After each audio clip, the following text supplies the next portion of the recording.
Ok, bonjour tout le monde, bienvenue sur la chaîne. Aujourd'hui, je vais vous montrer comment j'enregistre et je mixe une drum de base. Et je dis de base parce qu'il y aura d'autres épisodes où je mets d'autres effets sur la batterie, je la fais sonner différemment, par exemple pour du rap ou vraiment du métal. Donc là, on va voir déjà un type de batterie que j'appelle de base. On se retrouve sur Ableton Live 9. J'ai un preset Ableton avec déjà un instrument et mon groupe de batterie que je viens de refaire. Donc le groupe, j'ai plus qu'à le prendre et à le glisser, déposer, paf, hop là, incroyable, il y a des batteries qui arrivent. Bon ça m'intéresse pas, j'avais enregistré, il y avait déjà des pistes donc je supprime. Pour faire un groupe, c'est simple, là je vais vous faire des pistes audio, voilà. Ici à ici, on a 4 audios, je les sélectionne les 4, je fais groupe et piste. Tout simplement, j'ai plus qu'à les prendre et venir les glisser dans mon preset. Bref, maintenant j'ai mon groupe sur la timeline. Mon groupe, il est rangé avec déjà tous les micros qui sont bien branchés à la batterie. J'arme les pistes du coup pour l'enregistrement et on va aller voir derrière comment tout est câblé. Ok, ben nous voilà dans le studio. La batterie, c'est une Pearl Vision Custom. Je suis très content de cette batterie. Elle est équipée avec des pots Evans et une double pédale Demon Drive parce que oui, j'ai fait du métal et je fais toujours du métal régulièrement. Toute la batterie, elle est câblée avec le set AKG Session 1, donc c'est un set de micro live. La batterie, elle est branchée là, elle arrive dans ce multipaire qu'il y a ici. Vous voyez par le fil qu'il y a derrière, ça renvoie dans le câble soit dans le studio de Yo qui est juste derrière, soit dans mon studio qui est là. Ce que j'ai pas dit aussi, c'est que j'utilise un casque insonorisé avec le son à l'intérieur. Vous voyez, il est branché avec un fil. Ça, c'est génial pour les batteurs, pour enregistrer et pour jouer sur de la musique. Là, vous pouvez mettre le son dans les oreilles, vous êtes insonorisé, donc vous êtes trop bien.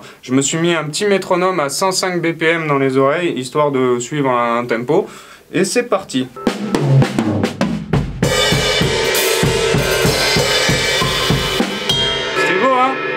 C'était beau, hein. Alors ça, c'est juste pour tester. Je vais aller voir de l'autre côté quand même vérifier parce que je m'auto-enregistre tout seul. Donc il faut bien que je voie si les levels sont bons, s'il n'y a pas des trucs qui sont mal branchés ou je ne sais quoi. Donc je vais vérifier ça et je reviens de suite.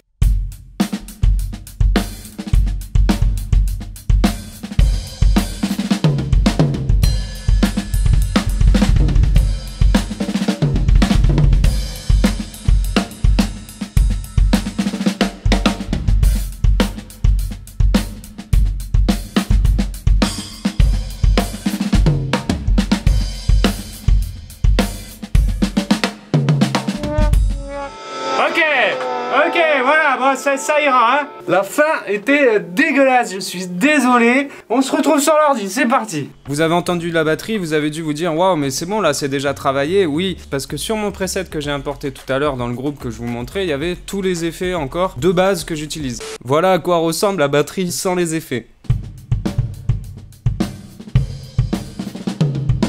Ok, donc on commence par le kick, c'est parti, je vous fais écouter ça. Voilà, on voit que c'est très sourd, c'est très carton. Première chose que je fais, j'y mets un compresseur direct dessus, histoire de donner un petit peu plus de présence et de claquant aussi, ça va lui donner un petit peu plus d'impact. Et ensuite, ça va se jouer sur les fréquences. Donc voilà mon EQ.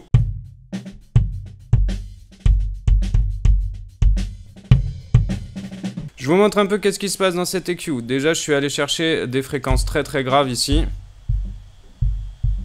Ok, un petit détail pour vous repérer sur l'écran. Quand vous voyez que les fréquences s'affichent en bleu comme maintenant, ça veut dire que j'ai sélectionné un marqueur avec ma souris et qu'on n'entend que les fréquences qu'il y a sous ce marqueur. On n'entend pas l'entièreté de l'équaliseur. Ça, c'est vraiment le cœur de la bonne grosse basse. Là, il est vraiment mis en mode sub bien exagéré, on va dire. Ensuite, cette fréquence-là, c'est vraiment une fréquence qui dérange énormément. Je suis obligé d'aller l'enlever. Vous voyez, si je la remonte là.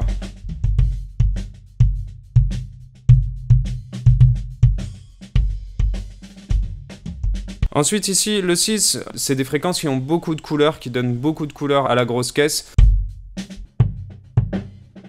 Vous voyez, il y a un petit côté carton qui peut quand même être intéressant pour certaines batteries. Donc ça, c'est pareil, c'est encore un choix de qu'est-ce que vous êtes en train de faire comme morceau, comment vous voulez faire sonner votre batterie. Et pareil, là où vous aurez des fréquences à enlever, ce sera suivant la grosse caisse que vous avez. La fréquence ici, par exemple, est mauvaise, mais ce sera pas toujours sur toutes les batteries une fréquence à enlever. Ensuite, dans les aigus, moi, je rajoute une petite bulle. C'est le claquet de la batte, en fait, qu'on va entendre de la peau pour donner de l'attaque.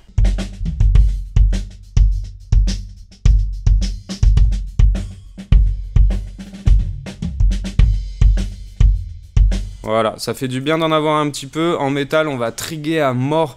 On va souvent mettre beaucoup cet aigu pour que paf paf ça claque. Ok, pour la grosse caisse, on va passer à la snare maintenant. Donc caisse claire, pareil, je mets un compresseur direct dessus pour rajouter de la percutance, pour histoire de contrôler un petit peu mieux aussi la force des coups. Et ensuite ça va énormément se jouer aux fréquences. Voilà mon équal.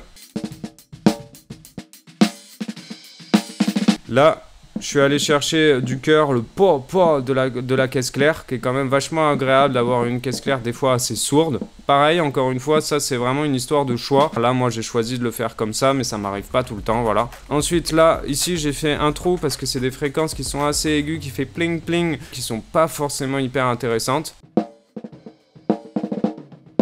Si cette petite fréquence elle nous dérangeait, par exemple le pling pling qu'il y a derrière la caisse claire, et bien tout simplement on se rajoute un marqueur, on va aller la chercher. Donc moi je vais faire comme ça, je vais me balader.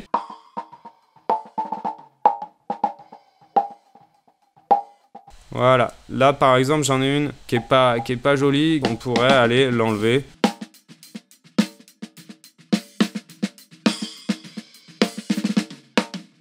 Et plus on fait ça sur n'importe quel instrument, plus on risque de perdre certaines fréquences, donc il faut faire attention, mais plus aussi on va rendre audible notre instrument et le diriger vers une texture, vers une sonorité globale qu'on recherche. Dur hein, de vous expliquer tout ça. Ok, maintenant on passe au tom. Alors je vais aller rapidement sur les toms parce que là c'est pas un morceau où il y a du tom à fond. Les toms des fois aussi on peut mettre un nose gate, qu'on n'ait plus le son du tout quand ça tape pas dessus. Enfin voilà, il y a plein de petites choses que là je vais pas aborder dans cette vidéo. Ce qui se passe en général c'est que je repère où tape le tom, donc la fondamentale du tom, et ensuite j'augmente un petit peu les harmoniques.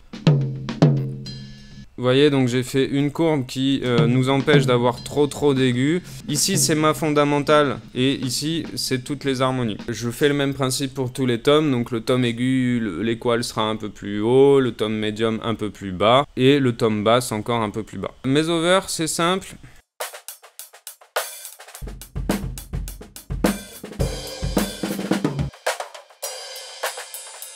Vous voyez, là j'ai laissé juste un petit peu de la caisse claire, je pourrais encore l'enlever.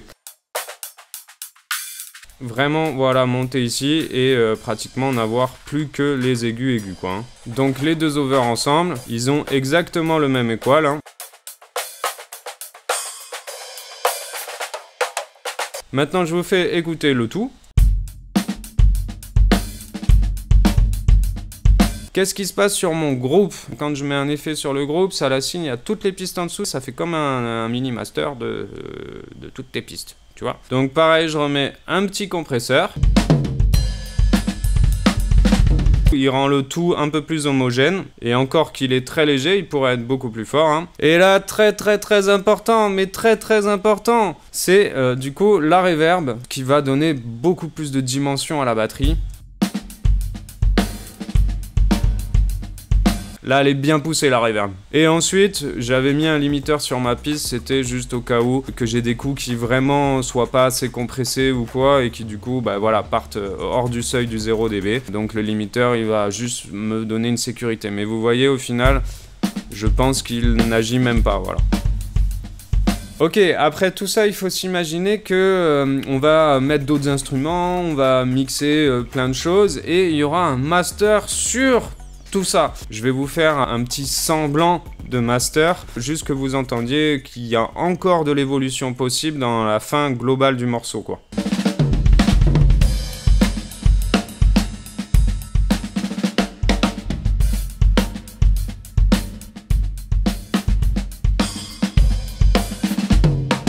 La fin de ce que j'ai joué, c'est vraiment horrible. Ok, bah c'est fini pour cette vidéo, merci de l'avoir regardée, j'espère qu'elle vous a plu. N'hésitez pas à poser vos commentaires si vous avez des questions. N'hésitez pas à poser vos commentaires aussi si vous voulez enrichir le sujet. Et je vous dis à bientôt sur votre longueur d'onde.